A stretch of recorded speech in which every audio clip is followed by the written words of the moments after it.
Okay, students. Good morning. Our next topic is protocol.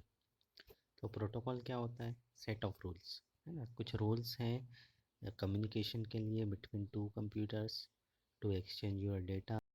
तो आपको exchange करना है तो you need to follow some rules. Okay. So a protocol is a set of rules for exchange of data between a terminal or a computer और between two computers. Okay. तो जब भी हमको एक कंप्यूटर से दूसरे कंप्यूटर में network form करने के बाद में डेटा ट्रांसफ़र करना है तो हमको कुछ रूल्स फॉलो करने पड़े. Protocol is a sort of re communication agreement about the form in which a message or data is to be sent or receipt is to be acknowledge, है ना. तो जब भी हम डेटा सेंड करेंगे या रिसीव करेंगे तो we have to confirm it कि yes I received a data, just like in post office system. Whenever we send a letter we receive a acknowledgement कि हाँ मुझे लेटर मिल गया. Okay. So same way computers also uses some protocols rules. तो हम देखते हैं कौन कौन से हैं वो. उसमें से एक प्रोटोकॉल है TCP transmission control protocol. Means तो जो पैकेट है आपका डेटा का, है ना, डेटा जो होता है आपका, जो भी इंफॉर्मेशन आप सेंड कर रहे हो उसको पैकेट बोलते हैं नेटवर्क के टर्म में. तो छोटे छोटे पैकेट से मिलके आपका डेटा इंफॉर्मेशन बनता है. तो वो जो पैकेट जो सेंड करने का गारंटी है वो कौन सा प्रोटोकॉल देता है? TCP. ओके. तो TCP protocol is use to send packet. Diagram में भी देखो आप, एक कंप्यूटर से जिसका आईपी एड्रेस दिया हुआ है और दूसरे का आईपी एड्रेस दिया है, तो यहाँ से यहाँ तक वो पैकेट्स पहुँचाने का काम जो उसके लिए जो रूल्स रेगुलेशन है those are defined in TCP protocol. Okay. Next है IP protocol. So important for responsible for providing logical addressing called IP address to route information between networks, है ना. तो आईपी प्रोटोकॉल का काम क्या है कि जो जितने भी नेटवर्क में कंप्यूटर्स हैं उनको एड्रेस प्रोवाइड करना, है ना. आईपी एड्रेस प्रोवाइड करना जिससे हम सारे कंप्यूटर को यूनिकली आइडेंटिफाई कर सकें. जैसे कि हमारे सोसाइटी में होता है ना, घर नंबर या हाउस नंबर. तो हाउस नंबर से हम हर हाउस को डिस्टिंग्विश कर सकते हैं, डिफरेंटली आइडेंटिफाई कर सकते हैं, अदरवाइज़ जो कम्युनिकेशन है उसमें प्रॉब्लम होगी. तो सेम वे में computers are, all machines are same, but उनके एड्रेसेस हम अलग प्रोवाइड करते हैं. उससे पता चलता है कि कौन सी मशीन पे हमको एड्रेस, कौन से एड्रेस पे, आईपी एड्रेस पे हमको मैसेज सेंड करना है. ओके. तो उसको आईपी एड्रेस हमको मालूम है तो हम इजीली डिसाइड कर सकते हैं कि मुझे किस रूट से हमारे मैसेज को, डेटा को ट्रांसफ़र करना है. ओके. तो आईपी इंटरनेट प्रोटोकॉल का काम क्या है? To provide logical addressing to all the systems in your network. Okay. तो जहाँ पे नेटवर्क है वहाँ पे आईपी एड्रेस होना ज़रूरी है ना. Most of in cases internet में. Hypertext transfer protocol. तो इस प्रोटोकॉल का क्या रिस्पॉन्सिबिलिटी है? Use to access and send receive hypertext markup language files on the internet, है ना. तो जो वेबसाइट पे जो कंटेंट जाता है HTML फाइल के फॉर्म में, है ना, जो वेब पेजेस हम देखते हैं वो सेंड करने का, रिसीव करने का काम किसका है? उसके लिए जो भी रूल्स रेगुलेशन है those are defined in hypertext transfer protocol HTTP, है ना. तो जब भी आप देखते हो ब्राउज़र के ऊपर, है ना, जो भी वेबसाइट आप एक्सेस करते हो तो पहले लिखते हो HTTP www.something.com. ओके, या .in whatever. तो वो जो आप लिख रहे हो HTTP, तो वो प्रोटोकॉल फॉलो होता है to transfer your, to access HTML pages और simple we can say web pages. Okay. तो किसी भी सर्वर से, किसी भी वेबसाइट से आप डेटा सेंड रिसीव कर रहे हो, ओके, देन जैसे आप एक फॉर्म भर रहे हो तो जो डेटा ट्रांसफ़र होगा उस वेब पेज पे, तो दिस विल बी फॉलोड, कहाँ जाना है वो, this will be decided by HTTP, है ना। तो उसके कुछ रूल्स रेगुलेशन है वो आपको फॉलो करने पड़ेंगे, okay.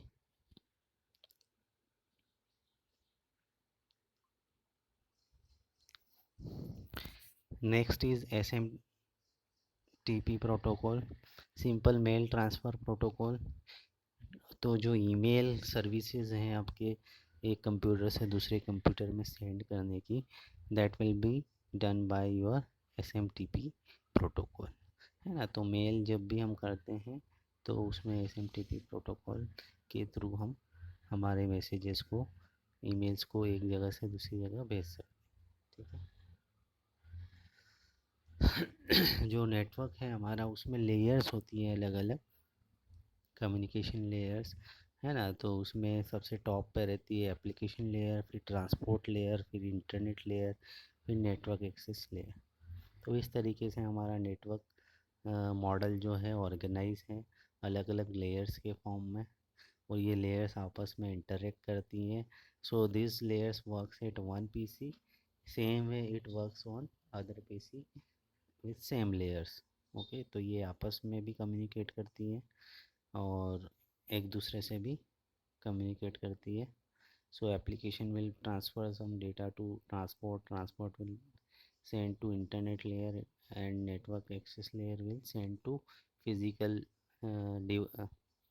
wire or whatever be the physical medium, और वहाँ से दूसरे पीसी पे चला जाएगा। Same four layer will be there, they will receive one by one, है ना। First it received by network, then internet, then transport, then application, और वो मैसेज जो भी है, जो भी कम्युनिकेशन हुआ है वो हमको पता चलेगा एट एप्लीकेशन लेयर।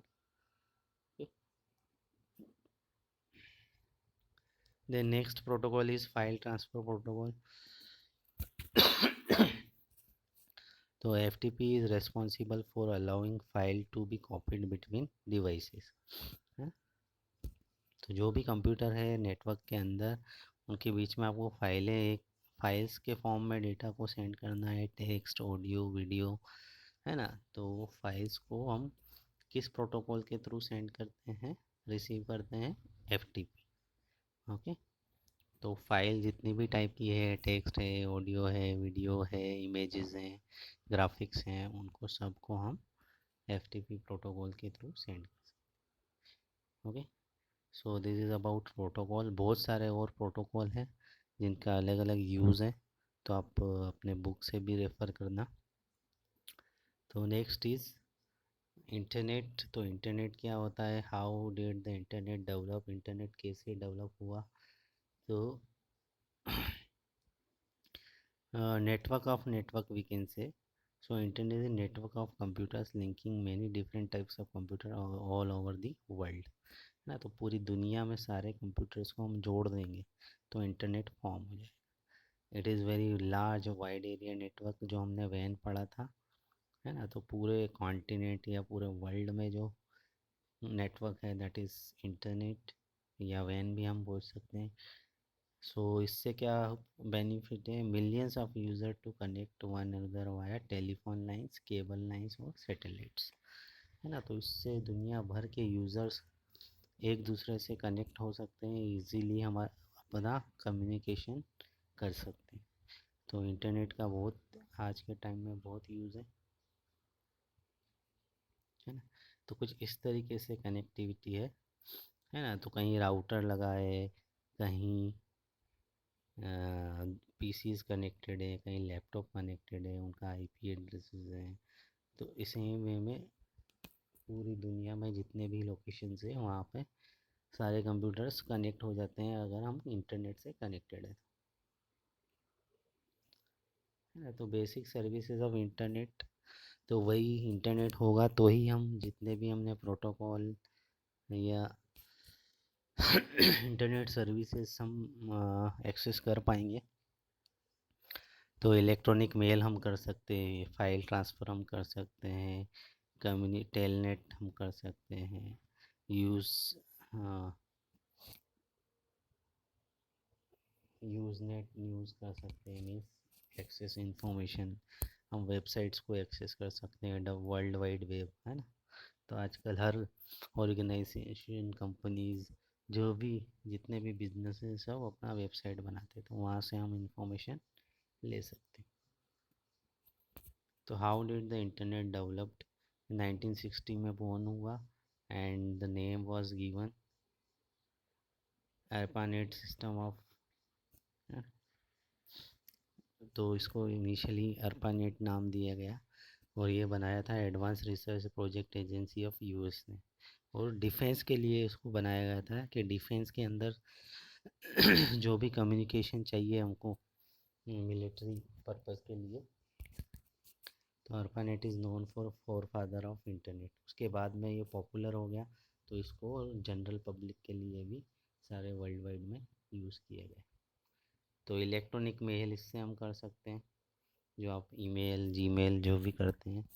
तो फास्टेस्ट मीन्स ऑफ कम्युनिकेशन, इसमें आप इमेजेस, ऑडियो, वीडियो, टेक्स्ट, जो आप जिस फॉर्म में आपको डेटा भेजना है भेज सकते हैं।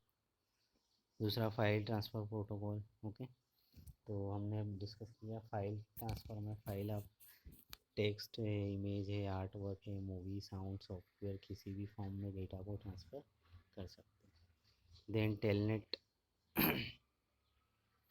तो आप इसमें रिमोट एक्सेस कर सकते हो किसी भी कंप्यूटर को, घर बैठे अपने कंप्यूटर से दूसरे कंप्यूटर को आपको एक्सेस करना है, उसको चलाना है, उसको रन करना है, उस पर सॉफ्टवेयर पे काम करना है, ब्राउजिंग करनी है, तो उसके लिए आप टेलनेट यूज़ करते हो। तो टेलनेट यूज़ करने के लिए computing power of remote computer, software on remote computer, database on, तो ये चीज़ें एक्सेस कर सकते हो रिमोट लॉगिन करके। ओके, जैसे कि अभी डेस one software is there, that is remote desk and desk, easy desk, any desk is the software through which you can access other computers on remote location, जो दूर पे बैठ कंप्यूटर है उनको भी एक्सेस कर सकते हैं। Then usenet, news enable services जो है तो उस पर आप न्यूज़ एक्सचेंज, आइडिया एक्सचेंज कर सकते हो। ठीक है, तो इसमें news group is like large notice board accessible to all members belong to the group. Okay, तो जो भी न्यूज़ है उसमें देख सकते हो। वर्ल्ड वाइड वेब, इंटरनेट को एक्सेस हम ज़्यादातर वेबसाइट्स को एक्सेस करते हैं।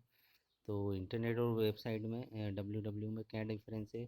Internet just connection and formation of network, but we access our most of information data from websites. तो वेबसाइट्स का जो वेब पेजेस का जो कलेक्शन है थ्रू आउट दी वर्ल्ड, वो वर्ल्ड वाइड वेब है। ओके, बट कनेक्शन होने से इसका मतलब नहीं है अगर वेबसाइट्स नहीं है आपके पास तो आप इंटरनेट के थ्रू कैसे किसी ऑर्गेनाइजेशन को एक्सेस करेंगे। ठीक है, तो हाइपर टेक्स्ट डॉक्यूमेंट जितने भी है टेक्स्ट फॉर्म में, HTML फॉर्म में, उनको आप एक्सेस कर सकते हैं ना। वेब पेजेस है ना, तो वेब पेजेस जो बनते हैं वो हाइपर टेक्स्ट मार्कअप लैंग्वेज में बनते हैं, HTML पे। तो uses of internet online communication के लिए है ना, व्हाट्सअप कर रहे हैं हम, फेसबुक कर रहे हैं, सॉफ्टवेयर शेयरिंग के लिए हम कर सकते हैं, एक्सचेंज ऑफ व्यूज़ है ना, न्यूज़ में ट्विटर जैसे हम यूज़ करते हैं, फेसबुक।